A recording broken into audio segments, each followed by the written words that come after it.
Hello students, how are you all? I hope you all are fine. Today we are taking lesson number 6, Feast of the Dead. We have taken two parts of this chapter and today we are going to take the third one. So let's start the chapter. Yes, now I'm starting the chapter. मैं chapter start कर रहा हूँ. देखिए chapter में हमने last में देखा था कि जो बड़ा बेटा है वो ग्रोसर के यहाँ पे चला जाता है, बनिए के पास में चला जाता है और वो 400 ग्राम राइस, पोटैटो और आटा मांगता है जो हम देखते हैं वहाँ पर। और जब वो अपने पॉकेट में हाथ डालता है तो ऐसा बहाना करता है कि मानो कि वो घर पे भूल के आ गया और फिर उससे कहता है कि आप एक काम कीजिए, इन्हें लिख लीजिए, मैं आपको कल लौटा दूंगा। तो अब उसके आगे देखने वाले हैं हम कि अब देखिए आगे क्या आ रहा है वो देख लेते हैं। तो जब वो ये सब मांगता है और ऐसे ब्रेव एफर्ट करता है कि वो घर पे पैसे भूल गए, तो जो ग्रोसर है बनिया है वो कहता है फर्स्ट ब्रिंग द मनी, पहले पैसे लाओ, then you can take the goods, फिर आप क्या कर सकते हो, गुड्स यानी सामान ले जा सकते हो। You have become so thin, someone who has money at home doesn't get so thin, कि तुम बहुत ज़्यादा थिन हो चुके हो, तुम बहुत ज़्यादा पतले हो चुके हो। थिन यानी पतला, क्या बहुत ज़्यादा पतले हो चुके हो। समवन हु हैज़ मनी, और अगर ऐसा कोई व्यक्ति जिसके पास पे घर में पैसे होता है, डजेंट गेट सो थिन, वो इतना पतला नहीं होता है। मतलब बनिए ने सीधे सीधा कह दिया कि तेरे पास पैसे नहीं है, इनडायरेक्ट वे में, कि जिसके पास में पैसे होते हैं ना घर पे, वो इतना पतला नहीं होता है। The boy hurried out, hurried out का मतलब जल्दी से बाहर निकलना। जो लड़का जल्दी से बाहर निकल जाता है। Embarrass to have his life found out, embarrass का मतलब शर्मिंदगी महसूस करते हुए, शर्मिंदगी महसूस करते हुए किस चीज़ को लेकर, कि उसका जो लाए है, उसका जो झूठ है वो पकड़ में आ चुका है, पता चल गया है। इसकी शर्मिंदगी में वो जल्दी से हरीड आउट हो जाता है, दुकान से बाहर निकल जाता है। He found the iciness of the street more unbearable than he had before he entered the house. अब देखिए आइसीनेस का मतलब है ठंड, आइसीनेस का मतलब ठंड, आइस से बना हुआ है। ही फाउंड द आइसीनेस, उसने पाया ठंड को, ऑफ द स्ट्रीट का मतलब रास्ते की ठंड को अनबियरेबल पाया, ज़्यादा असहनीय पाया। देन ही हैड, उसकी तुलना में जो उसने प्रवेश किया था स्टोर में, उससे पहले जो ठंड लग रही थी उससे भी ज़्यादा उसे ठंड लगने लगी। एट द कॉर्नर, कॉर्नर पर मतलब कॉर्नर पर, he saw coming out of the chimney of the wind white house. अब देखो क्या कह रहे हैं यहाँ पे, थोड़ा सा ध्यान दीजिए। कॉर्नर में मतलब रास्ते के कॉर्नर पर एक घर था और उसने क्या देखा, ही सो, उसने देखा कि जो स्मोक है, जो धुआं है, वो बाहर आ रहा है चिमनी से। किसकी चिमनी से? वाइट हाउस घर की जो चिमनी है, उस घर की चिमनी से क्या हो रहा है, स्मोक बाहर चला आ रहा है। How happy were the people who lived in it, how happy, कितने खुश है वे लोग जो इसके अंदर रहते हैं, लोग जो इसमें रहते हैं। लिव्ड इन का मतलब इसमें रहना। It did not occur to him to be jealous of them, ऐसा नहीं है कि वो उनसे जेलेसी फील कर रहा था, ईर्ष्या फील कर रहा था।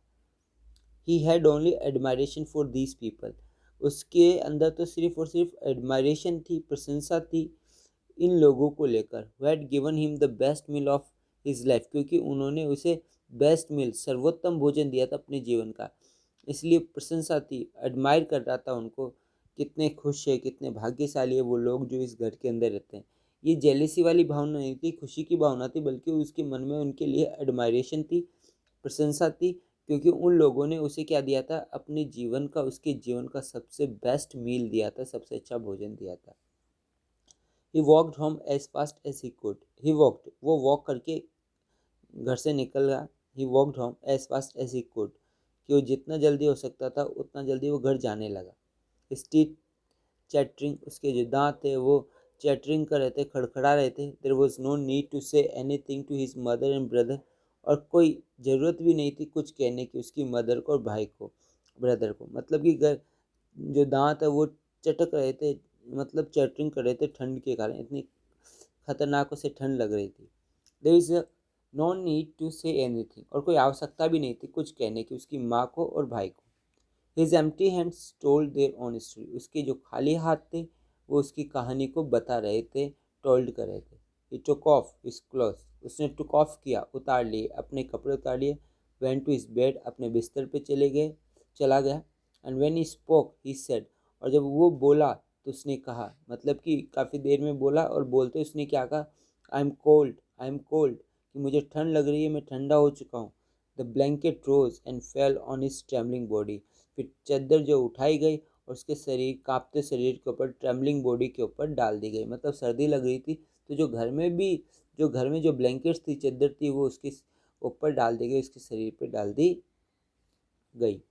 Gulnaz piled on him what ever see could find, Gulnaz है उसने क्या कर दिया, उसके ऊपर ढेर लगा दिया। What ever see could find, जो कुछ भी उसे मिला वो उसको मतलब कि कवर कर दिया उससे। The travelling lasted for nearly 2 hours, और जो ट्रैवलिंग है, जो कपकपी है, जो कांपना है, वो लगभग 2 घंटे तक चली। Then came the fever and exhaustions, उसके बाद में उसको फीवर आ गया और बहुत ज़्यादा थकान हो गई।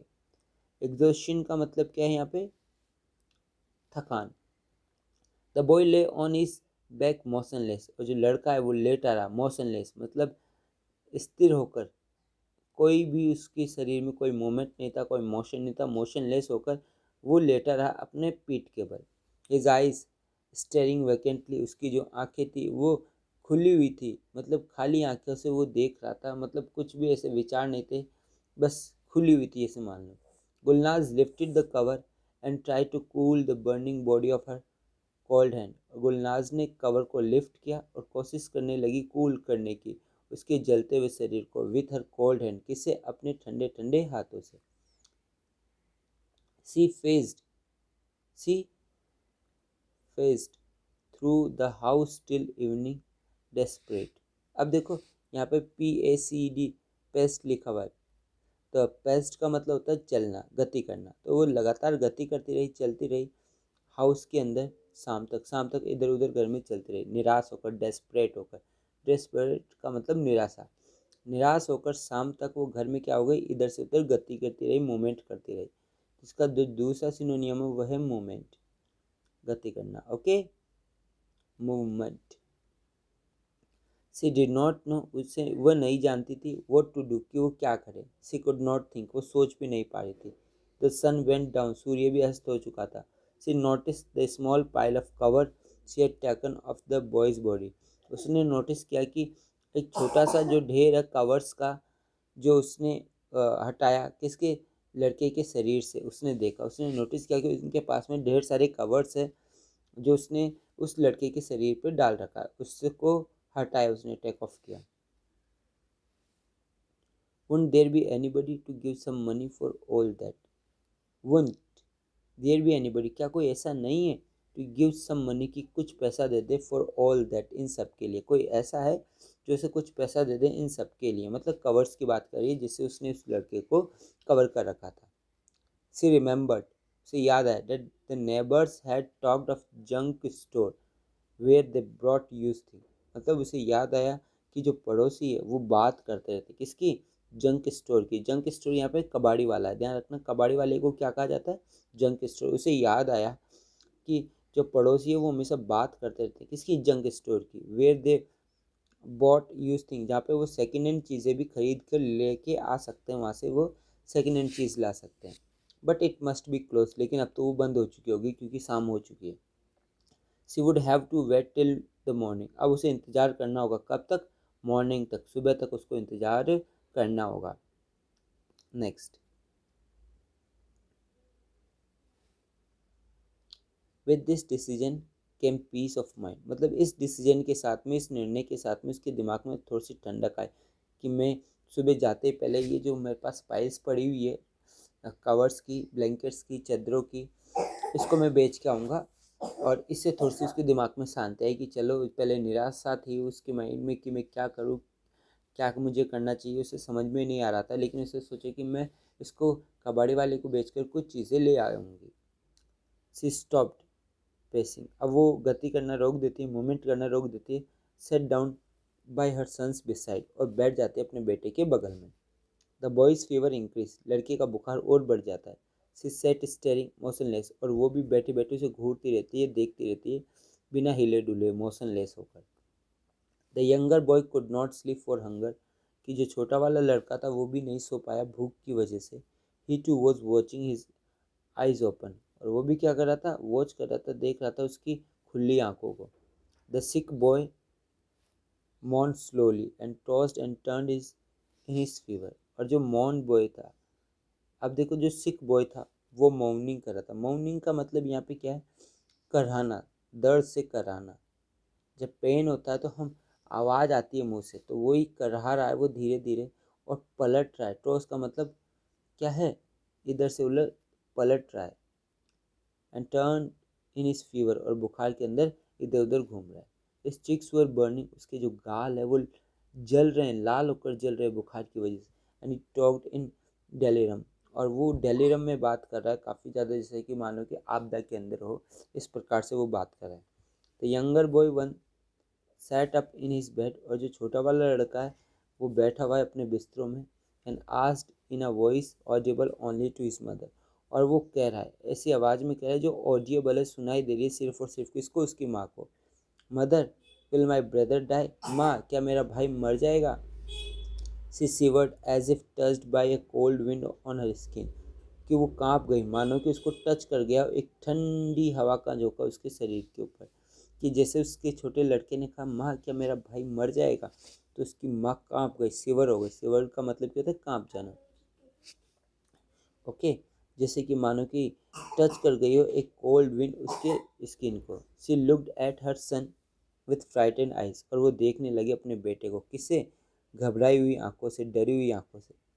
Would do you ask that, ऐसा क्यों कह रहे हो, ऐसे क्यों पूछ रहे हो तुम। The boy was silent for a moment, जो लड़का था वो साइलेंट होता है, कुछ देर चुप रहता है। Then learn he leaned close to her ears, और उसके बाद में झुकता है, कहाँ पर, उसकी माँ के कान के बिल्कुल पास में, मतलब कान के पास में जाता है उसकी माँ के, और सेड सॉफ्टली, और बड़े सॉफ्ट के साथ में कहता है, trying to hide his voice from his brother, और प्रयास करता है अपनी आवाज़ को छुपाने की, किससे, अपने भाई से। बिकॉज क्या कहते हैं, because then food will come from the White House, क्योंकि उसके बाद में भोजन आएगा वाइट हाउस से। देखो जो बच्चा है वो भी इतना भूखा है कि वो सोच रहा है कि अगर भाई मर गया तुम, तो क्यों चाहता है कि वो भाई मर गया, क्योंकि उसके बाद में जो भोजन है वो वाइट हाउस से भोजन आएगा, या 2 3 4 जगहों से फिर भोजन आने लगेगा, क्योंकि जैसे कि रिवाज है, कस्टम है, उसके अकॉर्डिंग। तो ये चैप्टर हमने देखा कि किस प्रकार से सिंपैथी इसमें भरी हुई है, सहानुभूति इसमें है, और जो माइजरी है पॉवर्टी की, उसमें दर्शाई गई है कि जो गरीबी की हालत होती है वो असहनीय होती है, और जो पड़ोसी होते हैं वो भी 1 या 2 दिन तक मदद करते हैं, लेकिन फिर कोई उनकी मदद नहीं करता है, जो कि हम इस चैप्टर में देखते हैं। तो ये चैप्टर हमने कंप्लीट कर लिया, इसकी क्वेश्चन आंसर भी हम जल्द ही कर लेंगे।